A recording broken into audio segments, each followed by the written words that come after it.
Welcome to the overview on Chromosomes 2.6.1, which can be found in section 10.2 of your textbook.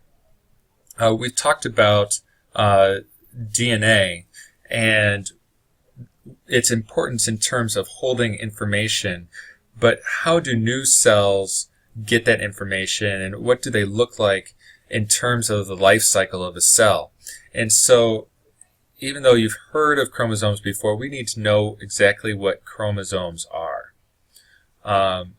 So we're going to be looking at that question today, as well as what are the structures and functions that make up a chromosome.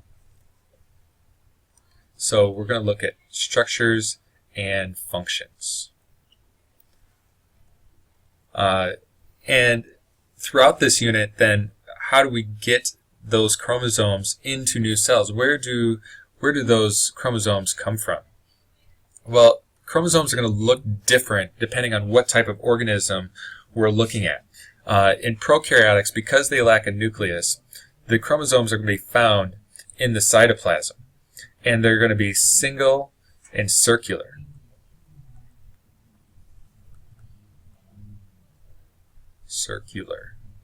So you see here the cell, we've got this chromosome, and there's only one, and it is kind of in a circular formation here. It's one continuous piece of DNA in the cytoplasm. However, when we look at eukaryotic chromosomes, they're not found in the cytoplasm, they're found in the nucleus. And there's going to be many of these, and we call them linear. Because they don't take that circular formation, they're almost in a line. So chromosomes are going to be many and nuclear. Each individual organism is going to have a certain number of chromosomes based on what it is. And we'll get to that in a second. But first of all, what are these chromosomes? These chromosomes are going to be made up of chromatin. So made of chromatin. Well, what is chromatin?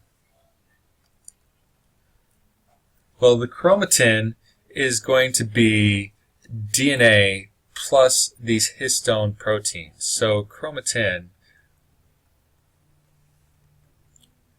is our beginning definition is DNA wrapped around histone proteins.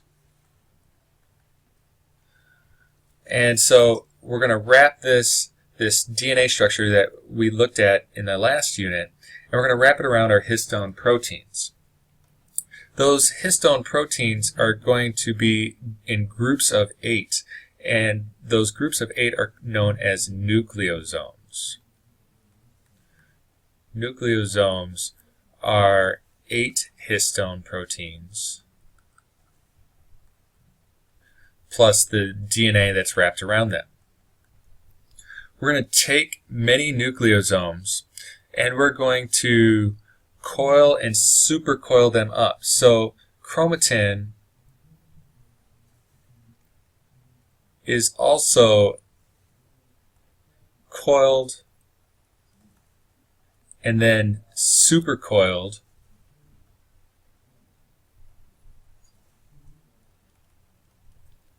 nucleosomes. So our DNA plus our histones supercoiled together to make this rope-like structure. As we begin to get ready to make a new cell, we're going to replicate that DNA, and then we're going to bunch up that rope into our chromosome. So here is a chromosome that's been duplicated. So we have 2 sister chromatids. All right, so chromosomes many times when we're ready for our cell division is going to be made up of 2 sister chromatids.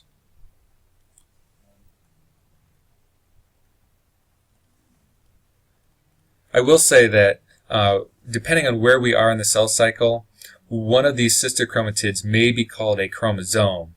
And in other places, the two sister chromatids together may be called a chromosome. And this is spelled wrong. It should be CHROMO, chromosomes. So let's look at this chromosome before it's duplicated, before we've replicated the DNA. And let's look at some of the structures here. The structures on this, each chromosome is going to contain hundreds of thousands of genes. So thousands of genes per chromosome.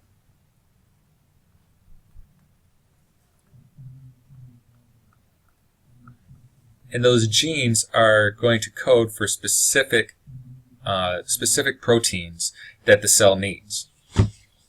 Each of these chromosomes are going to have an end portion here that are called telomeres. And we talked a little bit about telomeres previously. Telomeres are non-coding portions of a chromosome that protects these genes, so that when we replicate our DNA, we make sure that we don't lose any information if we accidentally lose that last little bit of the chromosome, of the DNA. So these telomeres aren't going to code for anything. They're just going to protect the genes. Then we have several genes here, all on the chromosome. And in the center, we have our DNA kind of bunched up. So this is called a centromere, and they're going to be near the center. And they're going to have a couple of different purposes, and the one that you need to know right now is that this is where sister chromatids are going to connect.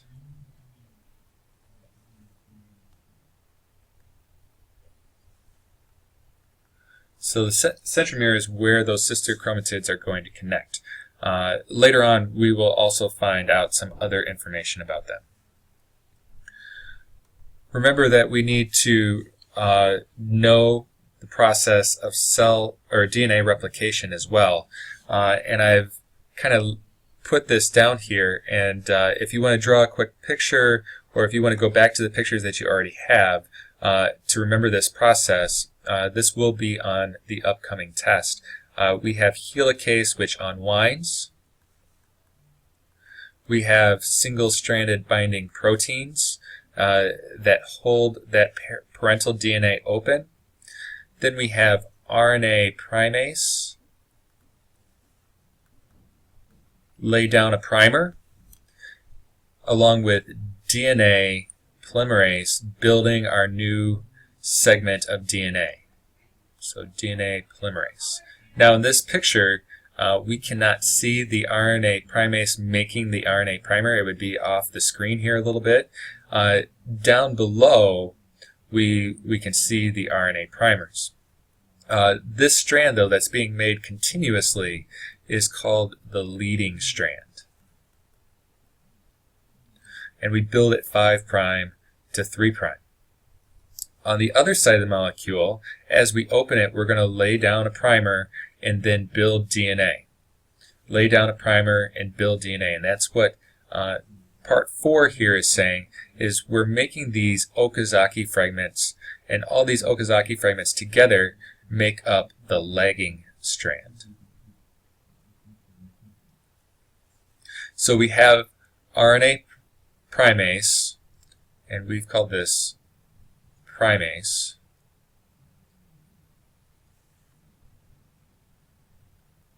Building an RNA primer, and then DNA polymerase building that DNA strand, making up these fragments, but we have to build 5' to 3'. So we make these Okazaki fragments, and then DNA ligase welds those fragments together. So it'll connect these fragments right here, making sure that we have one continuous strand. The one enzyme that it doesn't talk about is telomerase. And telomerase just adds on to the telomeres. bases to telomeres.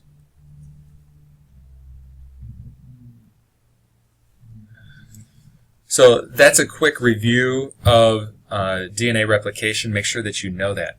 Now, after we duplicate our DNA, after we replicate our DNA, we now have 2 exact copies of our chromosome, and we now call these sister chromatids. So here's one sister chromatid, here's the other, and you can see that their genes are exactly the same, and they're attached at the centromere.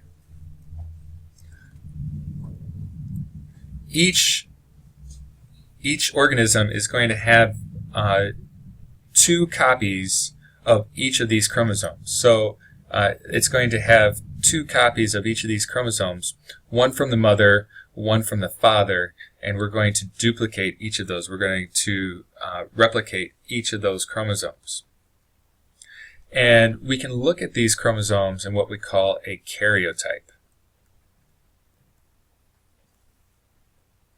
A karyotype is something that geneticists will do to make sure that we have 1 of each or 2 of each of the chromosomes. In humans, we have 46 chromosomes, 23 pairs. The first 22 pairs are called autosomes.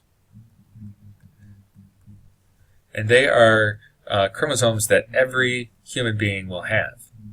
The last 2 chromosomes are called sex chromosomes. So here's sex chromosomes, here's sex chromosomes. Alright, and I didn't put autosomes over here. But the difference between the two is that the sex chromosomes determine the sex of the individual. They determine whether an individual is going to be male or female. Females in humans have 2 X chromosomes. So this would be a female karyotype. In males, we have an X and a Y. This would be a male karyotype. And there's going to be things that are coded for. There's going to be genes on each of these chromosomes that are important, and their centromeres will actually link up as well. But you can see that in several of these chromosomes, we can kind of tell, and it's easier on this one. Like here is a centromere, and here is a centromere on this one. And you can see that they're kind of in the center. One thing that I forgot to say on the chromosome portion, the small portion is called the P arm. The large portion is called the Q arm. And that's really for us to delineate where certain genes are in on a chromosome. So each of these is we're going to have one from mom and one from dad. So if you can imagine here, we get this one from mom, we get this one from dad, one from mom, one from dad, one from mom, one from dad. In males, this one always has to come from the father. Y's always have to come from the father because females don't have Y chromosomes. So, chromosomes are the genetic information. They're that cookbook.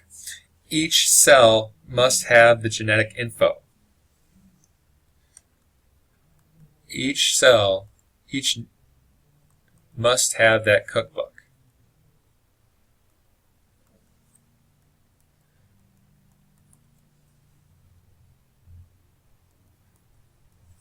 So, in order for us to have new, and I spelled that really wrong, chromosomes, for each of our new cells to have those chromosomes, we have to duplicate them first, and then divide the cell and divide up that information exactly right. So the role of the chromosome then is to make sure that each cell has a complete set of that DNA, of that information.